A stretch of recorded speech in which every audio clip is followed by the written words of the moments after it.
warahmatullahi wabarakatuh. Sugeng enjing pamirsa, ketumane kalih kula Lailinda Salsabila. Wektu iki kula badhe maos pawarta kecelakaan lalu lintas. Polrestabes Semarang isih nlidiki sebab saka kecelakaan maut ning Dalan Sriwijaya ngarep TBRS Rabu 6 Januari sing akibatke loro wong mati. Nganti wingi polisi durung bisa mriksa Hanif, korban selamat kecelakaan amarga isih nglakoni perawatan ing rumah sakit. Kita butuh korban sing selamat kanggo dijaluki keterangan awal marang kedadian kecelakaan tersebut. Mangko yen wis diperiksa, bisa maruhi amarga apa? Tembung panit laka lantas Polrestabes Semarang Ibtu Jumantri marang wartawan.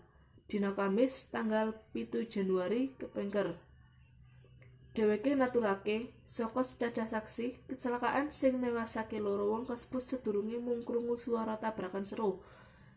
Dikira loro tunggangan saka arah beda padha mlaku kanthi banter sedurung tubrukan.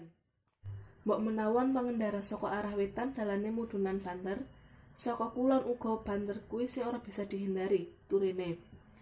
Salah sawang kanca korban Damar Eko Prasetyo, Hanafi, warga Dalan Moba RT 6, Tlaga Bayem, Tembalang, isih ndalani perawatan ing RS Somani lan kondisine kritis.